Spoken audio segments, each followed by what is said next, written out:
अब बढ़ते हैं सिंध के, क्योंकि कल बजट पेश कर दिया गया है। वज़ीर-ए-आला सिंध मुराद अली शाह ने 1477 अरब रुपए का टैक्स फ्री बजट गुज़श्ता रोज़ सुबह असम्बली में पेश किया। बजट तकरीर में उन्होंने सरकारी मुलाजमीन की तनख्वाहों में 20% इजाफे और मजदूर की कम से कम माहाना उजरत 25,000 रुपए मुकर्रर करने की तजवीज़ दी है। उन्होंने कहा है कि तालीम के लिए 240 अरब रुपए, सेहत के लिए 172 अरब रुपए और अमन व अमान के लिए 105 अरब रुपए मुख्तस करने की तजवीज़ है। वज़ीर आला सिंध मुराद अली शाह ने कहा कि महकमे बल्दियात के लिए 1 खरब 19 अरब से जायद और ट्रांसपोर्ट के लिए 14 अरब रुपए मुख्तर करने की तजवीज़ दी गई। बिल्कुल, ये तजावीज़ सामने आ रही है, लेकिन इस मरतबा सूबाई बजट में 19.1% इजाफा भी किया गया, जबकि ज़राअत की बहाली की अगर बात की जाए तो 3 अरब रुपए मुख्तस किए गए हैं और शहरियों की फलाह बहबूद के लिए 16 अरब रुपए रखे गए हैं। जबकि IT सेक्टर की बात की जाए तो उसकी बहाली के लिए भी 1.70 अरब रुपए जो है वो मुख्तस किए गए हैं। सनती तरक्की पे भी तवज्जो दी गई है, 3 अरब रुपए रखे गए हैं। सिंध असम्बली में बजट इजलास के दौरान अपोजिशन अरकान ने शदीद एहतजाज किया। नाज़रीन, जो सूरत हाल कौमी असम्बली में थी, जो सूरत हाल पंजाब असम्बली में थी, उससे बिल्कुल मुख्तलिफ नहीं थी। यानी एक जगह पे अगर पाकिस्तान मुस्लिम लीग नून एहतजाज कर रही है तो दूसरी जगह पे PTI एहतजाज कर रही है, पीपल्स पार्टी एहतजाज कर रही है।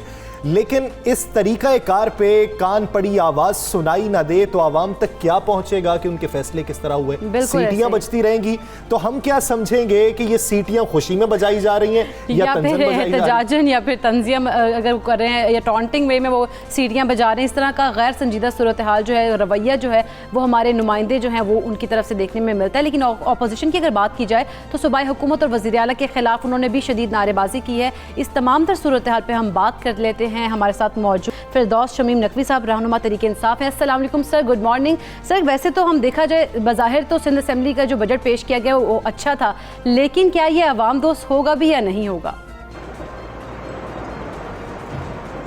मेरे ख्याल से सिंध असम्बली का कोई बजट भी अच्छा नहीं होता। बज़ाहिर तो अच्छा दिखाई दे रहा है। नहीं, आप कह रही हैं ना, जरा उनसे पूछिए कि पिछले साल के बजट के समारात कहाँ नजर आए। पिछले साल देखिए इम्प्लीमेंटेशन नहीं होती। पाकिस्तान नहीं, पूरे पाकिस्तान में एक हेल्थ कार्ड दिया गया, यहाँ सिंध में क्यों नहीं दिया जा रहा? वो कहते हैं हमारा मेडिकल का निज़ाम इतना अच्छा है कि हमें हेल्थ कार्ड देने की ज़रूरत नहीं है, अस्पतालों में मुफ्त इलाज होता है। वहाँ तो आपने लिमिट रखी है, हम अनलिमिटेड इलाज करते हैं। हमने वहाँ सहूलत जो दी हुई है वो सरकारी में जाओ, प्राइवेट अस्पताल में जाओ, इंश्योरेंस पेमेंट करती है, उससे सरकारी अस्पतालों की कलाई खुल जाती है। इससे कि पता चल जाता है कि अगर सरकारी अस्पताल अच्छे नहीं होंगे तो लोग नहीं जाएंगे, लेकिन वो ये निज़ाम मानने को नहीं तैयार। कराची शहर, हैदराबाद, सक्खर, आपने देखा कितनी अच्छी अच्छी बसें चल रही हैं, एयर कंडीशन, लो बेड, लोगों को चलने में कोई दुश्वारी नहीं होती। और सफाई का आलम तो पूरे सिंध के अंदर ऐसा है कि पेरिस से लोग आते हैं देखने के लिए कि सफाई कैसे की जाती है। और आपको पता है वो कहते हैं NICVD में आवाम जो है वो क्या राय रखते हैं, हो सकता है वो भी न्यूयॉर्क से मैं नकवी साहब आपकी जानिब वापस आता हूँ। हो सकता है कि वो भी आपकी बात ईद करते हो सकता है उनकी थॉट भी आप जैसी हो। नाज़रीन, सिंध के अवाम का बजट के हवाले से क्या कहना है, क्या उम्मीद है, आइए देखते हैं।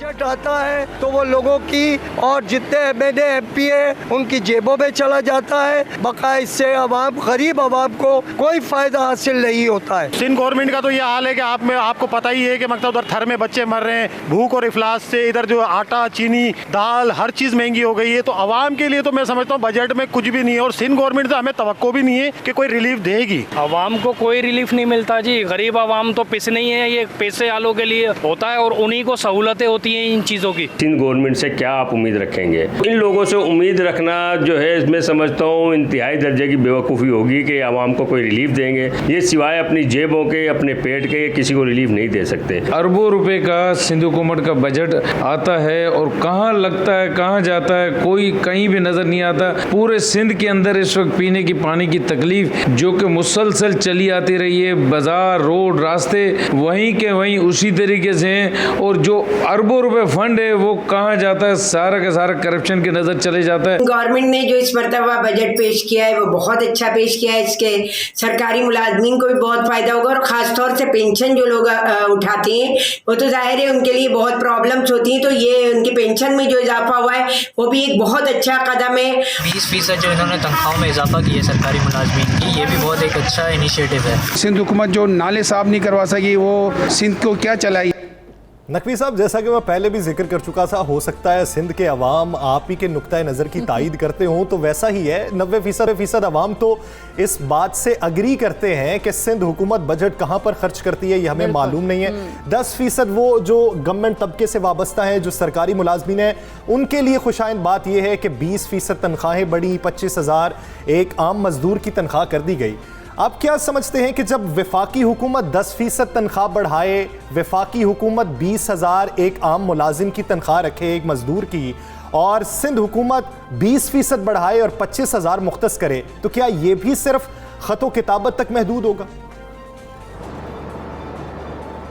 मेरे ख्याल से देखिए, जहाँ तक हुकूमती मुलाजमीन है उसकी तो तनख्वाहें बढ़ जाएंगी, और जहाँ तक प्राइवेट सेक्टर का ताल्लुक है वहाँ ये 25,000 जो है नेगेटिव स्टेप है।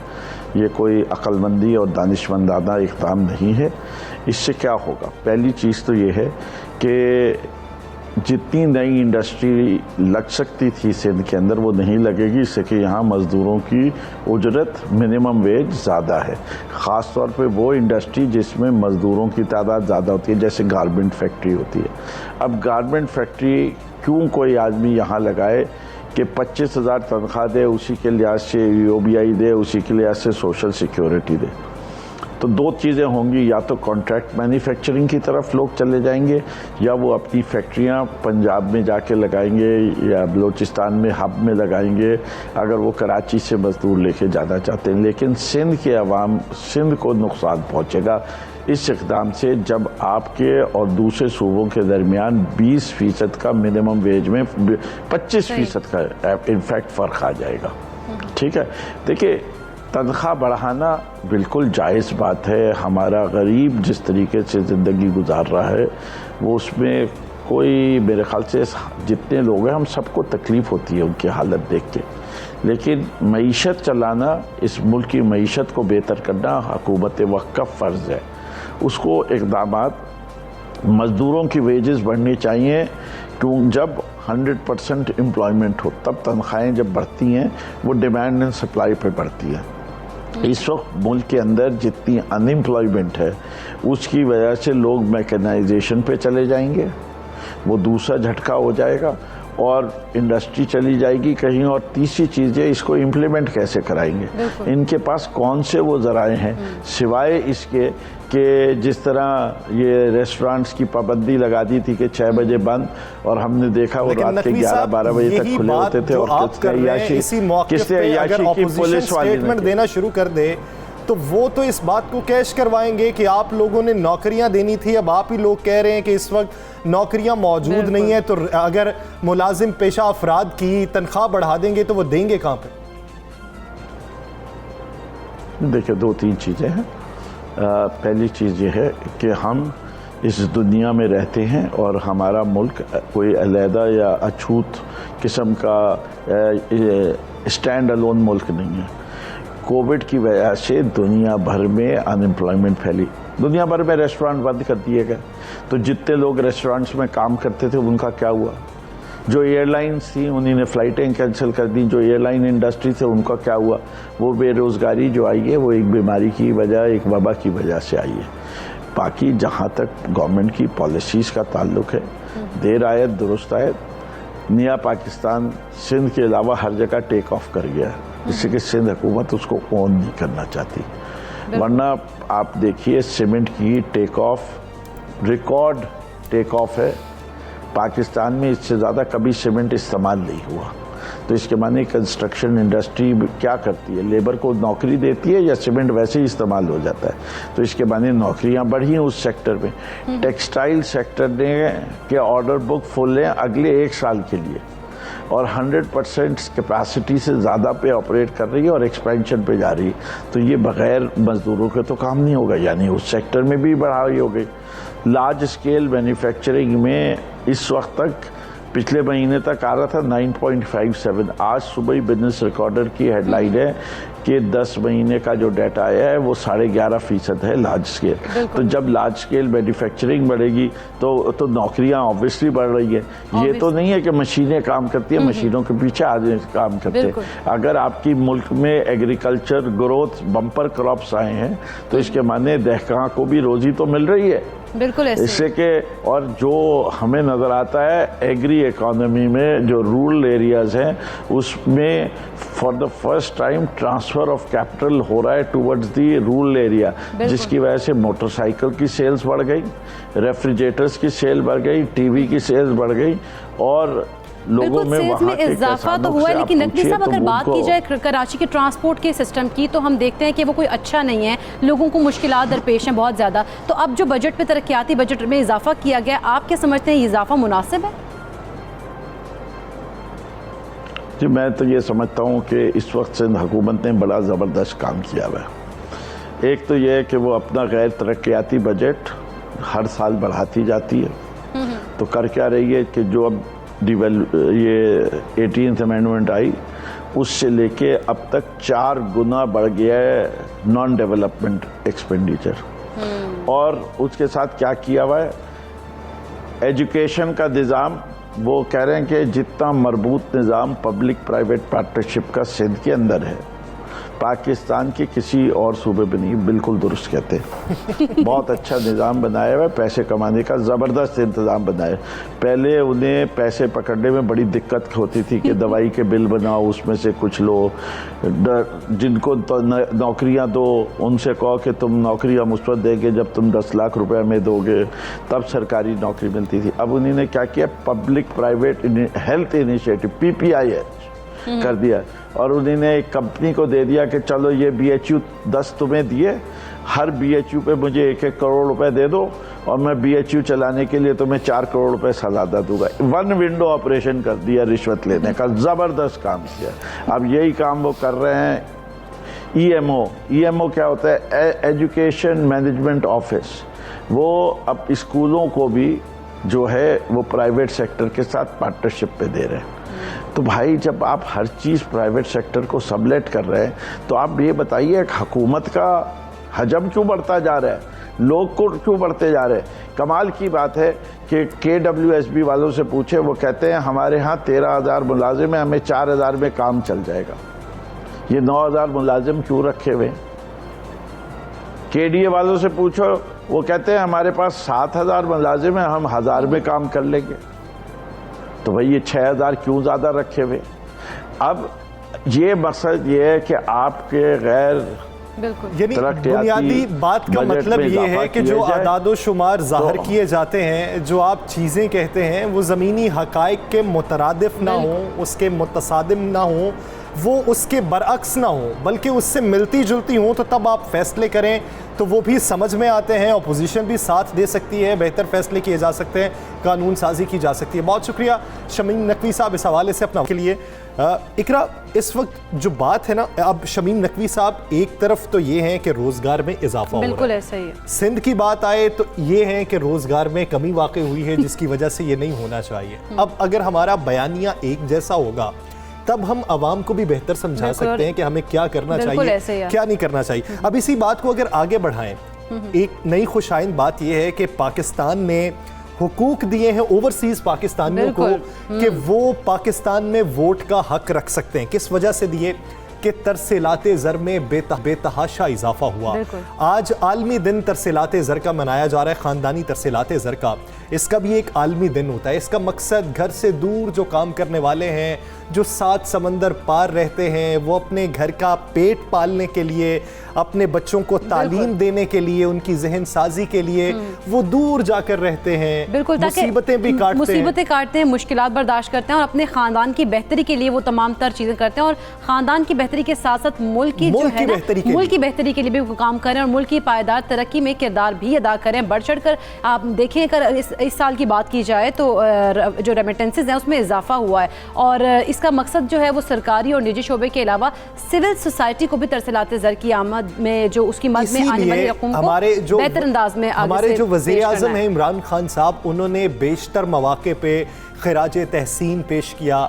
यही बुनियादी वजह है तरसीलात ज़र में इजाफा, जिसकी वजह से आपने उन्हें वोट का हक दिया है। अब अगर आप किसी को वोट का हक देंगे, उसे ये मालूम होगा कि मैं फैसले करने में शामिल हूँ, बिल्कुल, तो उसका एतमाद बढ़ेगा। जब एतमाद बढ़ेगा तो फिर पैसा और भी आएगा, मईशत में बेहतरी आएगी। ये तरसीलात ज़र जो है ये एक संगे मील साबित होगा पाकिस्तान की बेहतरी के लिए। आने वाले दिनों में इसको मजीद भी आगे बढ़ाया जाएगा। तो इसी बारे में बात करते हैं। हमें ज्वाइन किया ओवरसीज तानी है आसिम साहब। आसिम साहब, बहुत शुक्रिया आपके वक्त का।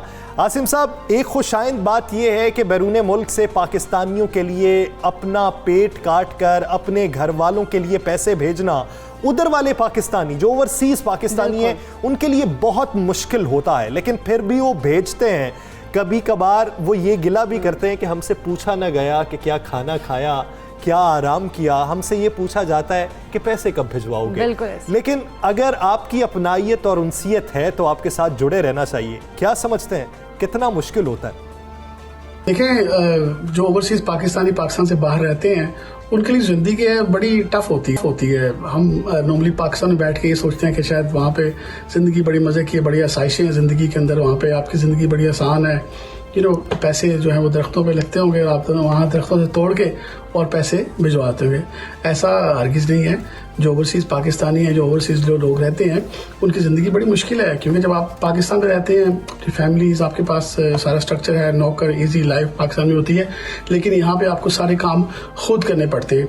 उन कामों के साथ साथ आपको अपने जो है वो रोज़गार का भी ख्याल रखना पड़ता है। आपको जो ड्यू टैक्सेस हैं वो भी पे करने पड़ते हैं। तो मैं समझता हूँ कि इन सब चीज़ों को साथ लेके चलना पड़ता है और यहाँ की लाइफ एक बड़ी टफ लाइफ होती है।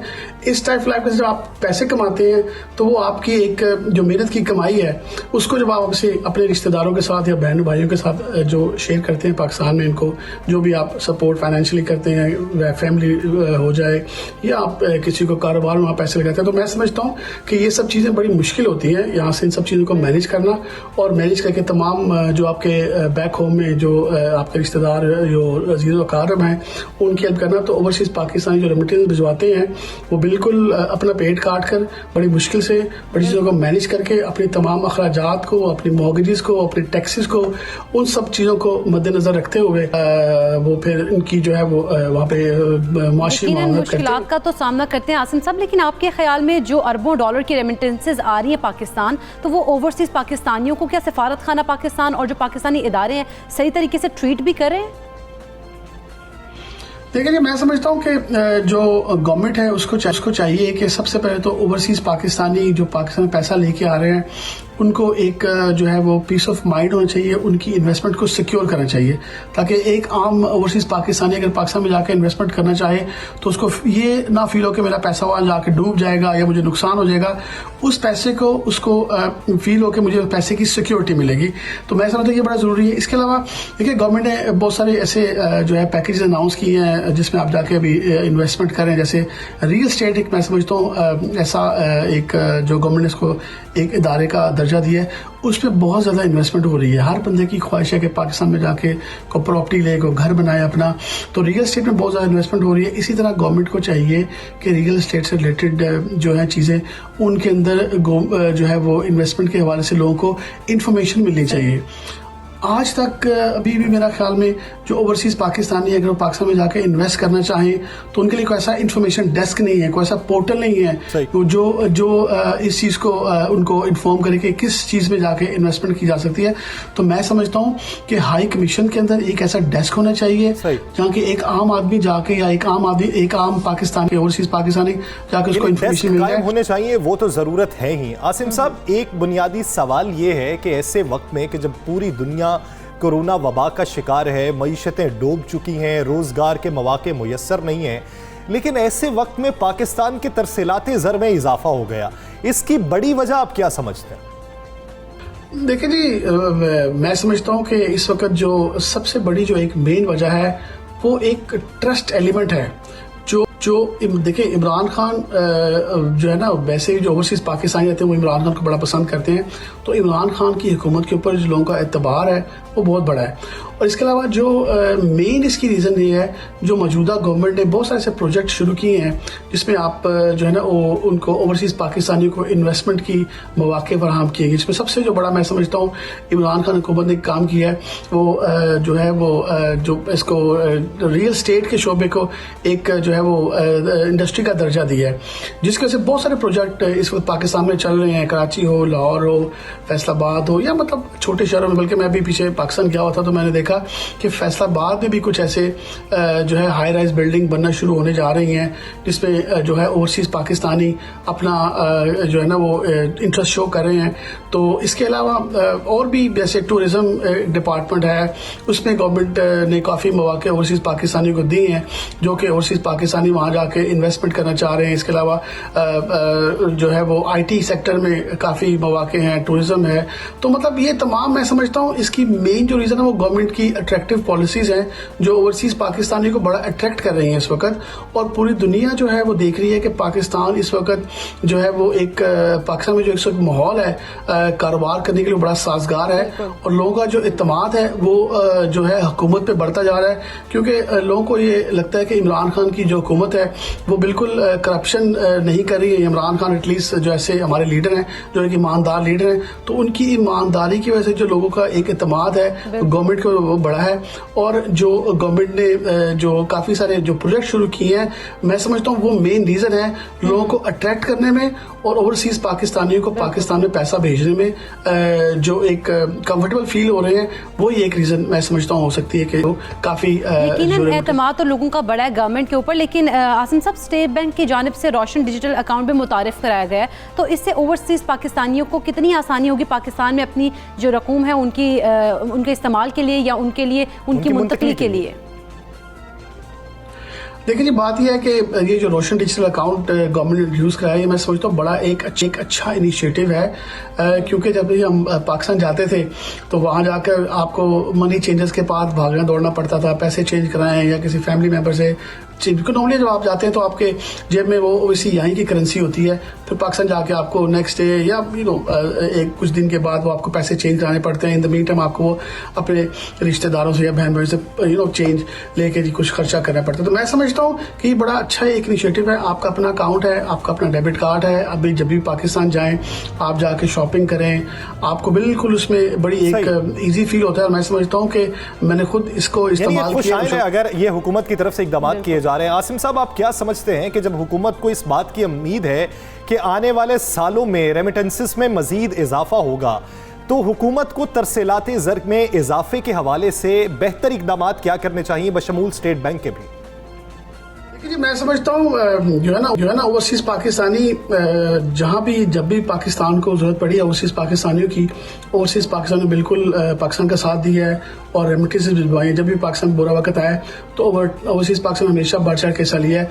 मगर बदकिस्मती की बात है कि अभी तक जितनी भी हुकूमतें आई हैं उन्होंने ओवरसीज पाकिस्तानियों की आवाज़ को नहीं उठाया, उनके मसाइल को हल करने के लिए कोई रियल कोशिशें नहीं की।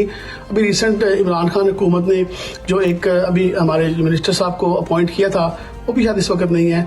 उनका भी कम्युनिटी के साथ कुछ ऐसा इंटरेक्शन नहीं था, वो भी आते थे और अपने जो है पर्सनल काम करके चले जाते थे।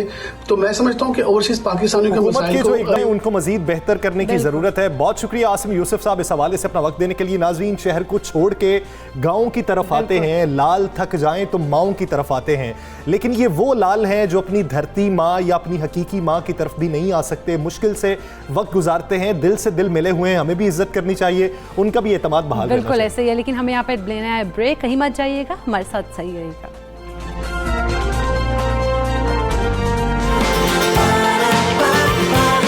सुबह सवेरे